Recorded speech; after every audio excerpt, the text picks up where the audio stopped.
और उसका छठा बाब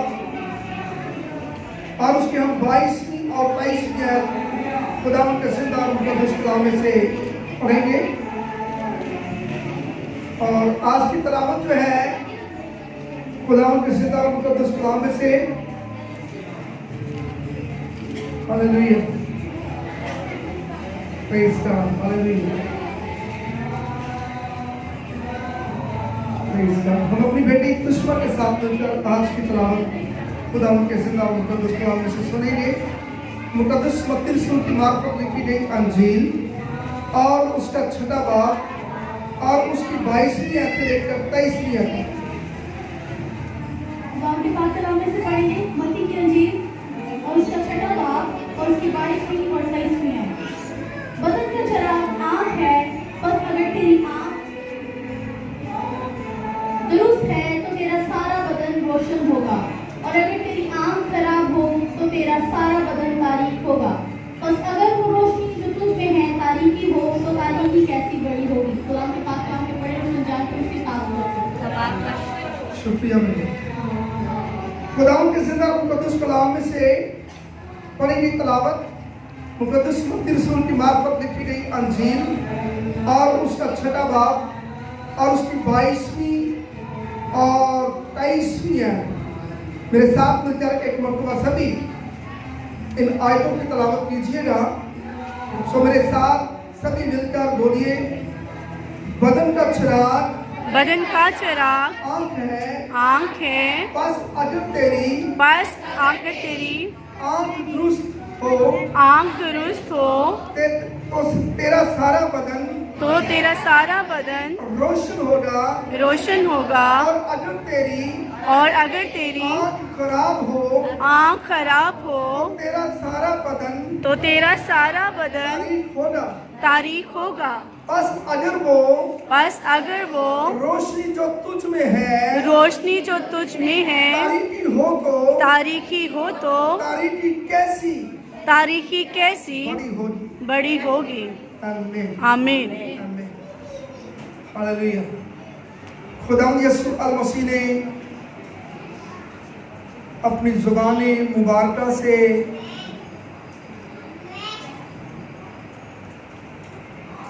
इंसान की जिंदगी का मुआवजा किया। पूरे बॉडी का चिराग कौन है भाई? आँख। इंसान की आँख। तो पाक कलाम के अंदर लिखा है कि अगर तेरी आँख ठीक हो तो तेरा सारा बदन जो है रोशन होगा। तेरी अगर आँख ठीक हो तो तेरा सारा बदन जो है रोशन होगा, और अगर तेरी आँख खराब हो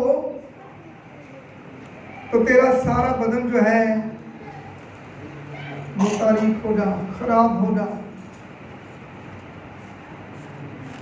इसलिए मेरे अजीजों, यही आँख माँ को देखती है, यही आँख बहन को देखती है, यही आँख बीवी को देखती है, यही आँख बेटी को देखती है, लेकिन देखने में फर्क है। अगर हम किसी को बुरी निगाह से देखते हैं तो सारे का सारा बदन जो है वो जहन्नम में डाला जाएगा। अगर हम किसी को बुरी आंख से देखते हैं तो सारे का सारा बदन जो है वो कहाँ डाला जाएगा भाई? जहन्नम में डाला जाएगा। इसलिए हमें क्या करना चाहिए? हमें बुरी निगाह से देखने की जरूरत नहीं है। हमें बुरी निगाह से देखने की जरूरत नहीं है, बल्कि मोहब्बत से, प्यार से, हया और शर्म से हमें जिंदगी बसर करने की जरूरत है। यीशु मसीह ने जब उर्मे जमीन पर था तो उसने हमें तालीम दी। यीशु मसीह ने कहा कि तुम दूसरों की आंखों में, दूसरे की आंख में शतीर तिनका निकालते हो। तुम दूसरे की आंख में क्या करते हो भाई? शतीर तिनका निकालते तिनका निकालने से बात क्या है? टैब निकालना। इल्जाम देते हैं, हम दूसरों पर फतवे देते हैं, हम दूसरों पर इल्जाम लगाते हैं, दूसरों की बुराइयां जो है वो जाहिर करते हैं।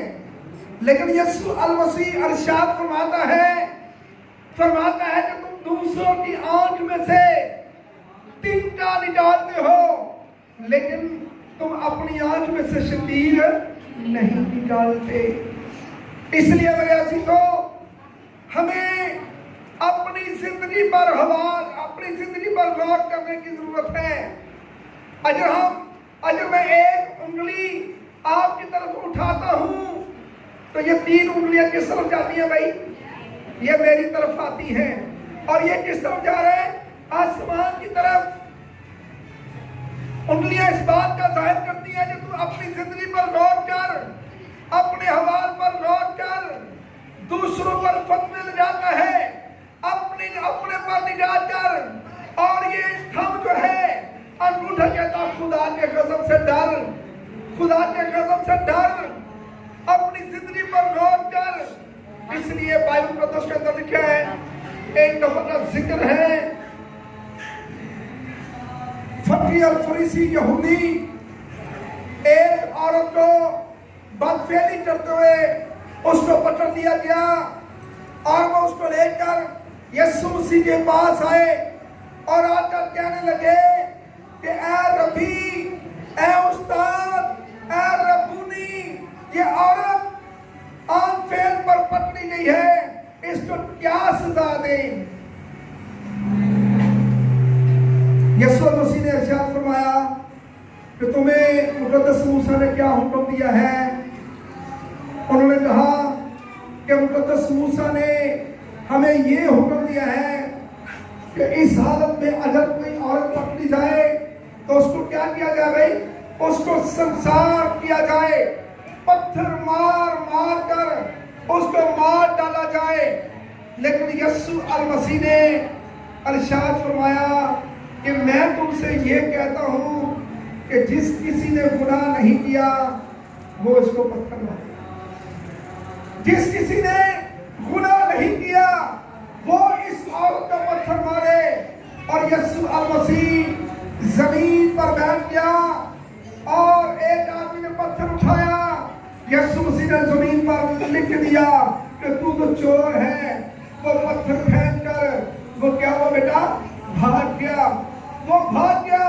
फिर दूसरे ने पत्थर उठाया और उस यीशु मसीह ने जमीन पर लिख दिया कि तू जालिम है।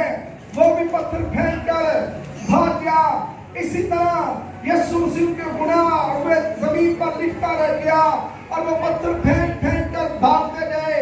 और एक था वहां जो उसको पत्थर मार सकता था। हालेलुया। वो कौन था? मेरा और आपका मसीहा था। हालेलुया। वो मेरा और आपका छुड़ाने वाला, वो मेरा और आपका बचाने वाला, वो मेरा आपका फिदिया देने वाला। उसकी जिंदगी के अंदर कोई बाल छल नहीं था। वो बेगुनाह था। वो गुनाह को जानता तक नहीं था। वो मुकद्दर था। वो उसको पत्थर मार सकता था। लेकिन उसने कहा जा बेटी तेरे गुनाह माफ हुए। हालेलुया। हालेलुया। बेटी तेरे गुनाह माफ हुए। इसलिए मेरे अजीजों, हमें अपनी जिंदगी पर गौर करने की जरूरत है। पाक कलाम के अंदर लिखा है, अगर तेरी आंख दुरुस्त है, अगर तेरी आंख दुरुस्त है तो तेरा सारा बदन जो है रोशन है। हमें अपनी जिंदगी पर गौर करने की जरूरत है। क्या मेरी आंख दुरुस्त है? क्या मेरी सोच दुरुस्त है? क्या मेरे दिल के ख्याल जो हैं वो दुरुस्त है? क्या मेरा चाल चलन जो है क्या वो दुरुस्त है? क्या मेरा बैठना उठना चलना फिरना क्या दुरुस्त है? आंख क्या है भाई? पूरे बदन का क्या है? चराग। आंख क्या है? पूरे बदन का पूरे बदन चराग। का चराग। चिराग है। इसलिए हमें कभी बुरी निगाह से देखने की जरूरत नहीं है। दुनिया के अंदर एक वाहिद रिश्ता है मियाँ बीवी का।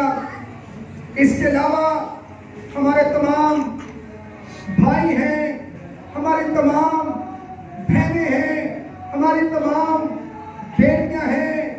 इसलिए मेरे अजीजों, हमें दुनिया के अंदर रहते हुए इंसान की जिंदगी सिर्फ 3 दिन है। इंसान की जिंदगी कितने दिन है? 3 दिन है। पहला दिन बचपन है, दूसरा दिन जवानी है, तीसरा दिन बढ़ापा है, चौथा दिन इंसान की जिंदगी में नहीं आता और वो गुजर जाता है। इंसान दुनिया से गुजर जाता है। इसलिए हमें इन अय्याम के अंदर अपने आप को दुरुस्त रखने की जरूरत है।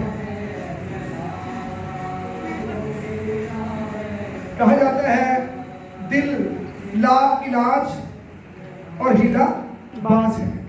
दिल ला इलाज है और हिला बाज है। लेकिन मेरे अजीज, मेरा और आपका मसीह ये चाहता है कि हम अपना दिल खुदावंद को दे दें। आमीन।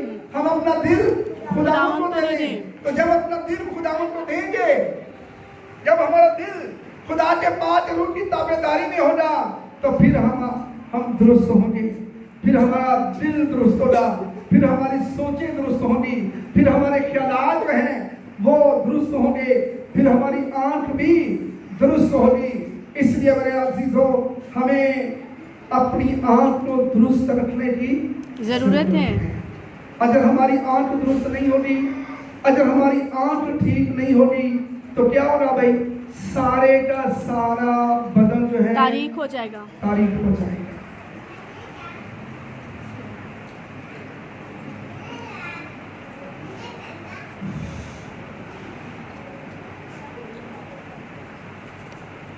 आंखें एक ऐसा आला है, आंखें एक ऐसा आला है जो बदी को जन्म देती है, जो बदी को जन्म देती है। जन्म देती है।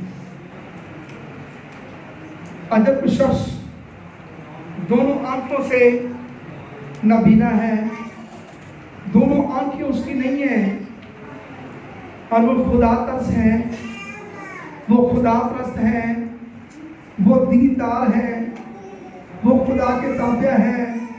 तो मैं समझता हूँ कि उसके वो नबीना नहीं है, बल्कि वो उसकी रूहानी आंखें जो है वो खुली हुई है। आमीन। उसकी रूहानी आंखें जो है खुली हुई है। एक आदमी दोनों आंखें रखता है, आंखों से देखता है, उसकी आंखों की बनाई दुरुस्त है, लेकिन उसकी आंखों के अंदर डिफेक्ट है, उसकी आंखों के अंदर बदी है, उसकी आंखों के अंदर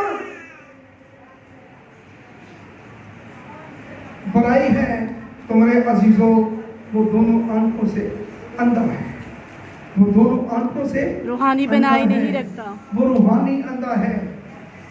इसलिए हमें खुदावंद के ताबिया रहकर जिंदगी बसर करने की जरूरत है। अगर हमारी आंख खराब है तो हमारा सारा बदन जो है वो तारीकी है।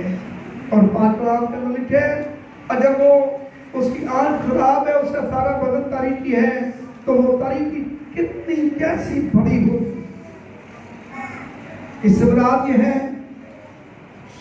कि वो कभी जन्नत को देख नहीं सकता, कभी वो फरदौस को देख नहीं सकता, कभी वो अपनी आराम में दाखिल नहीं हो सकता, बल्कि वहां डाला जाएगा जहां दांतों का पीसना और रोना और चिल्लाना है। मुकद्दस कौम ने कैसे गुनाह किया? आंखों के बाइस, आंखों के बाइस। उसका गुनाह उसकी आंखों के बाइस हुआ। पाटलाम के अंदर लिखे वो कोठे की छत पर अपने महल पर चढ़ा हुआ था, इधर उधर निगाह करता है, तो उसकी निगाह किस पर पड़ती है? सिपहसालार औरिया की बीवी पर पड़ती है।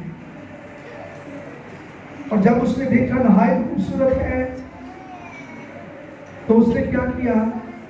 अपने महल पर उसको बुला,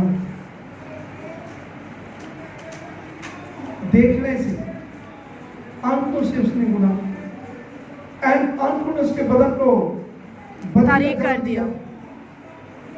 सुमरे अजीज, पाटलाम के अंदर लिखे मुकद्दस दाऊद बादशाह था, दौलतमंद था, और रुपया पैसा, सोना चांदी, रिजक, हीरे ज़ेवरात, हर चीज उसके पास थी।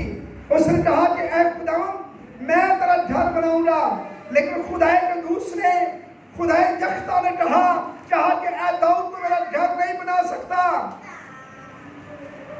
मुकद्दस दाऊद ने पूछा कि ऐ खुदावंद क्यों? खुदावंद ने फरमाया तेरे हाथ जो है वो खून आलूदा है, तेरे हाथ खून आलूदा है।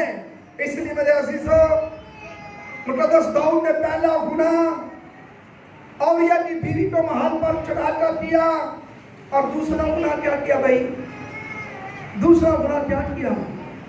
इसराइल कौम की गिनती करवाई।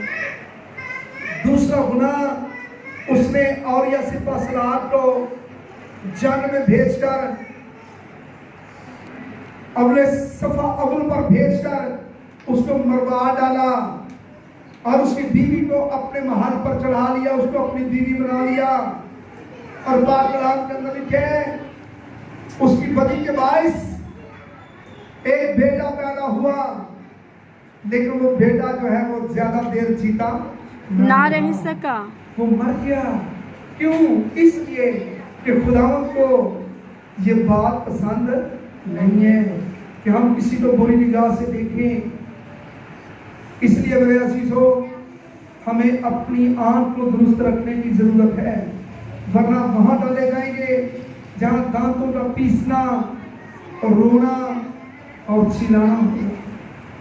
वहां से हमें छुड़ा कोई नहीं सकता, हमें वहां से बचा कोई नहीं सकता। दुनिया के अंदर MBA MLA किसी बड़े आदमी की सिफारिश चल जाती है, इंसान दुनिया की दालत से तो छूट सकता है, इंसान दुनिया की जेल में से तो छूट सकता है, लेकिन जब इंसान खुदा के कड़िके में चढ़ेगा, वहां से इंसान छूट ना पाएगा।